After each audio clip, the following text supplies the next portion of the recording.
Hi! Hello! Welcome to Venni cooking channel. ఎలా ఉన్నారండి? నేనైతే చాలా బాగున్నాను. మీరు కూడా బాగుండాలని మనస్ఫూర్తిగా కోరుకుంటూ, మీరు ఎలా ఉన్నారో కామెంట్ సెక్షన్‌లో కామెంట్ చేయండి తప్పకుండా.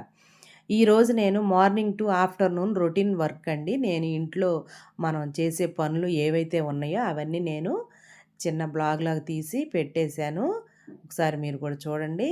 టిఫిన్‌లోకి ఉల్లి కారం దోస వేశాను. అలాగే లంచ్‌లోకి కర్రీ చేశాను. చూస్తూ ఉండండండి. ఈరోజు చాలా బావుంటాది. ఉల్లి కారం దోస అండి. కొత్తగా ఉందని నేను ట్రై చేశాను. చాలా చాలా బావుంది. మీరు గూడా ఒకసారి ట్రై చేయండి చూసి. చివరిదాకా చూడండండి ఈ వీడియోని. అలాగే ఫస్ట్ టైమ్ గనక మా ఛానల్ మీరు చూస్తున్నట్లయితే please subscribe and comment. Thank you so much అండి. అలాగే నేను మార్నింగ్ లెగవంగానే ముందు బట్టలు ఏవైతే ఉన్నాయో వాటినన్నిటిని ఒక కాడ వేసుకొని, అలాగే తడిపేసుకుంటానండి. ఎందుకంటే అవి నానతా ఉంటాయి కాబట్టి, మనం ముందు నానేసుకోవాలి. నానపెట్టుకున్న తర్వాత నేనింకా ఫ్రెష్ అప్ అవుతా. బ్రష్ చేసేసి మొహం కడుక్కొని ముందు ప్రేయర్ చేసుకుంటానండి. వాక్యం చదువుకొని, ప్రేయర్ చేసుకొని ఒక ఆఫ్టర్‌నూను కేటాయిస్తాను. తర్వాత వెంటనే నేను హాట్ వాటర్ తాగాలండి. హాట్ వాటర్ నా డే స్టార్ట్ అవ్వదండి. తాగకపోతే నాకు ఆ రోజు అన్‌హెల్తీలాగా ఉంటది. అనీజీగా ఉంటది. నేనింకా హాట్ వాటర్ అయితే తాగాల్సిందేనండి. టీ అయితే తాగను. కరోనా కాడ నుంచి నేను టీ స్టాప్ చేశానండి. కాపోతే పగలు ఎప్పుడైనా టిఫిన్ తిన్నప్పుడు లేకపోతే ఈవినింగ్ గానీ టీ మటికి ఎప్పుడో ఒకసారి గానీ ఇంకెవరన్నా బయటికెళ్ళినప్పుడు తాగుతా గానీ ఒక్కసారి మటికి ఇంట్లో తాగుతాను కంపల్సరీగా. టీ అయితే అసలైతే మానేయలేదు. అది గూడా చిన్నంగా మానేయాలని అనుకుంటున్నానండి. కానీ మన వల్ల అయితే కావట్లేదు. కానీ ప్రొద్దున్నే మటికి ఖాళీ కడుపుతో తాక్కోకుండా ఉండటం మటికి మానేసుకున్నాను.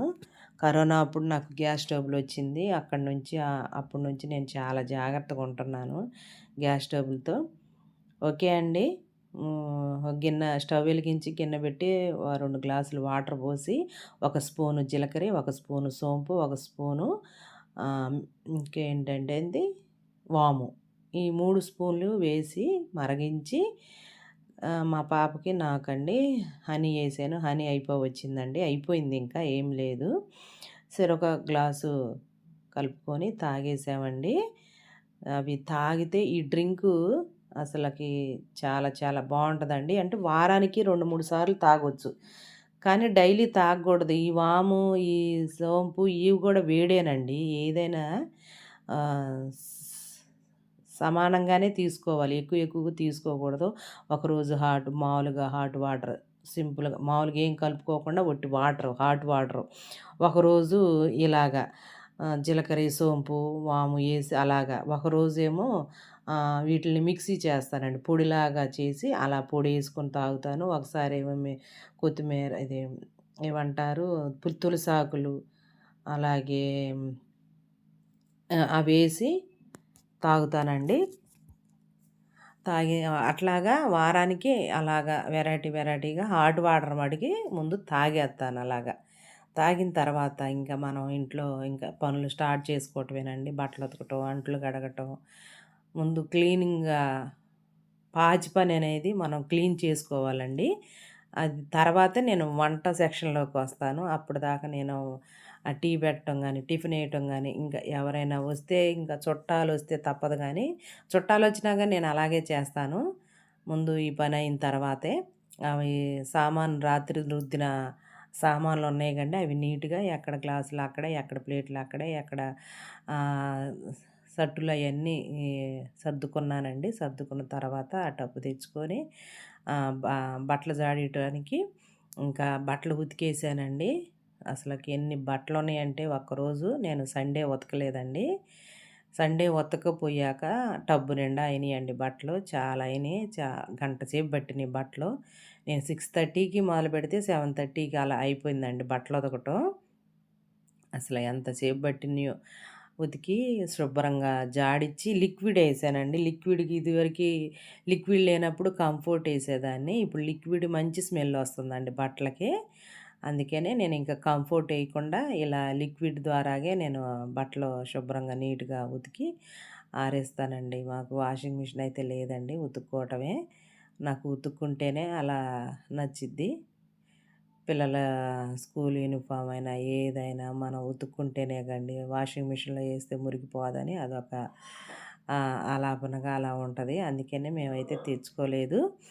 అలాగే తర్వాత అయి శుభ్రంగా ఉతికిన తర్వాత 2 దండాలకైతే అయినాయండి.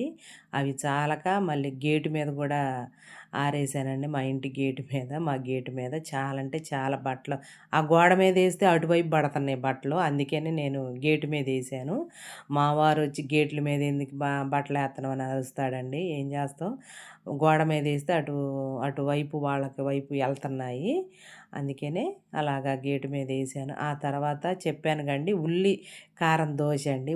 కారం దోస అండి ఇది. 2 టమాటాలు, అలాగే 2 ఉల్లిపాయలు, 4 ఎండుమిర్చి, ఒక ఒక గర్భం ఎల్లిపాయ అండి. కొంచెం కల్లుప్పేసి మిక్సీ బట్టి అదిగండి కారం అండి అది. అదిగో శుభ్రంగా అసలు రాత్రి పట్టానండి. ఎప్పుడు చూపిచ్చేదేనని నేను దోసల పిండికి నేనైతే చూపియలేదు. రాత్రి దోసల పిండికి నేను యథామామూలుగా ఒక గ్లాసు మినపప్పుకి 3 గ్లాసులు బియ్యం వేసానండి. ఒక స్పూను పచ్చెనపప్పు, ఒక స్పూను మెంతులు, ఒక స్పూను కందిపప్పు, ఒక స్పూను ఇంకా సగ్గు సగ్గుబియ్యం అండి. అట్లాగా పెసరపప్పు కూడా వేసాను. ఇంకా అలాగా మనం ఒక్కొక్క స్పూను ఏవైతే ఉన్నాయో పప్పులు ఒక్కొక్క స్పూన్ వేసుకోవాలండి. వేసిన తర్వాత అవి ఆ పగలు నానపెట్టాను. నేను నిన్న ఈవినింగ్ 5కి నానేసానండి. నైట్ పడుకునేటప్పుడు 10కి, 10:30కి అలా పట్టేసాను. ఉదయాన్నే మార్నింగ్ 8 కల్లా నేను 7:30 కల్లా పని అయిపోయిందిగా 8కి స్టార్ట్ చేశాను. 7:30కి అలాగా శుభ్రంగా ఫర్మెంటేషన్ చూడండి నీట్‌గా అయింది. అలాగే అది ఇంకా తీసేసుకొని ఫ్రిడ్జ్‌లో పెడుతుంటే సరిపోలేదని మళ్ళీ అదే గిన్నెలో ఆ గిన్నె తీసిన గిన్నెలో అది ఫ్రిడ్జ్‌లో పెట్టి మళ్ళీ పెద్దది తీసి పక్కన పెట్టానండి. ఇంక తీసిన తర్వాత కొంచెం జీలకర్ర, కొంచెం ఉప్పు వేసుకొని కలుపుకొని అసలు దోసలైతే ఎంత టేస్టీగా ఉన్నాయోనండి. పప్పులేసుకుంటే ఒక టేస్టు, పప్పులు లేకుండా ఉన్న ఒక టేస్ట్ ఉంటదండి. ఒకసారి మీరు కూడా ఇలా ట్రై చేయండి. జీలకర్ర మరి కొంచెం సాల్ట్ వేసిన తర్వాత కలుపుకొని మనం అట్ల పెళ్ళానికి మనం ఉల్లిపాయ ఉంటది కండి అట్ల పెళ్ళం మొత్తం ఇలా మనం స్ప్రెడ్ చేస్తే ఆ దోస అనేది విరగకుండా ఫస్ట్ దోస కూడా ఇరక్కోకుండా వచ్చిద్ది, నీట్‌గా వచ్చిద్దండి. ఇంకా మనం పట్టుకున్న కారం పేస్ట్ ఏసి కొంచెం ఆమ్లెట్ మనం గుడ్డు వేసుకుంటే చాలా అంటే చాలా టేస్టీగా ఉంటదండి. మీరు కూడా ఒకసారి ట్రై చేయండి. కారం దోస అండి. ఎగ్గు దోస కూడా అంటారు. ఇంకా మనం మామూలుగా పల్లీ చట్నీ కూడా ఉంటది కండి. అది కూడా ఏసి మనం ఆ దోస వేసుకోవచ్చు కలిపి కారం దోసలో. అట్లాగేసుకొని అట్లాగా మా పాపకి ఒక 2, నేను ఒక 2, మా వారికి 2 అలాగా మనిషికొచ్చేసి 2, 2 వేసుకొని తిన్నామండి. ఒకటి ఎగ్గి దోస, ఒకటి మామూలు దోస వేసుకొని తినేసామండి. ఆ తర్వాత ఇంకా మళ్ళీ టిఫిన్ తినటం అయిపోయిన తర్వాత రెస్ట్ తీసుకొని కాసేపు వెంటనే అయితే చేయలేదండి. కాసేపు ఉన్నాక ఇవి చేశానండి. ఈ కర్రీ ఎప్పుడు చూసేదే కానండి అని నేను స్పష్టంగా క్లియర్‌గా ఏమి చూపియలేదు. మామూలుగా చేశాను. నేను చేసిందని ఇంకా ఏంటంటే గోరుచిక్కుడు. గోరుచిక్కుడు చాలా మంచిదండి. ఎక్కువగా గోరుచిక్కుళ్ళు, చామదుంపలు, మేము క్యాబేజీ, బంగాళదుంప ఇంకా ఇవి తినమండి. ఎక్కువగా బెండకాయ, దొండకాయలు ఇవి ఎక్కువగా తీసుకొస్తారండి. క్యారెట్, బీట్రూట్ తీసుకొచ్చినా తినరండి. కాపోతే నేను ఇంక అప్పుడప్పుడు కర్రీలాగా లేకపోతే జ్యూస్‌లాగా అలాగ చేసేస్తా ఉంటానండి. అన్నీ తినాలండి. ఇప్పుడు ఒకటే తినేయి తినకుండా తినాలండి. తినేతేనే మనకి ఆరోగ్యంగా మనం ఉంటాం అండి. మనం ఇంట్లో పనులనే చేసుకోవాలి కండి. అలాగే మనం రైసు కడిగి పెట్టుకున్నానండి. ఆ రైస్ పెట్టాను. ముందుగానే కడిగానండి ఒక హాఫ్ అన్ అవర్ ముందే. ఇంకా అది పెట్టేసాను. పెట్టిన తర్వాత స్టవ్ వెలిగించి కళాయి పెట్టి 3 స్పూన్ల నూనె పోసి, జీలకర్ర, తాలింపులు, ఉల్లిపాయలు, పచ్చిమిర్చి, కరివేపాకు, అల్లం వెల్లుల్లి పేస్టు ఇవన్నీ మగ్గిన తర్వాత గోరుచిక్కుళ్ళు వేసుకోవటమేనండి. గోరుచిక్కుళ్ళు మగ్గిన తర్వాత ఉడకబెట్టి కూడా వేసుకోవచ్చు. అది పులుసులాగా చేసుకోవచ్చండి. ఇది లేత గోరుచిక్కుళ్ళండి. ఊకనే మగ్గిపోతాయండి. నేనైతే ఉడకపెట్టలేదు.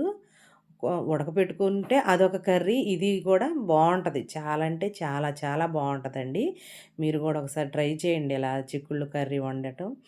అలాగే రైస్ కూడా ఉడకటం అయిపోయింది. వెంటనే ఇంకా ఈటిలోకి టమాటాలు, ఉప్పు, కారం, పసుపు అన్నీ ధనియాలు, జీలకర్ర, మెంతులు ఇయన్నీ కలిపిన కారం ఉందండి. అది వేసేసాను. వేసిన తర్వాత మగ్గిపోయిందండి. మగ్గిన తర్వాత ఇంకంతేనండి. మాకు లంచ్ రెడీ అయిపోయింది.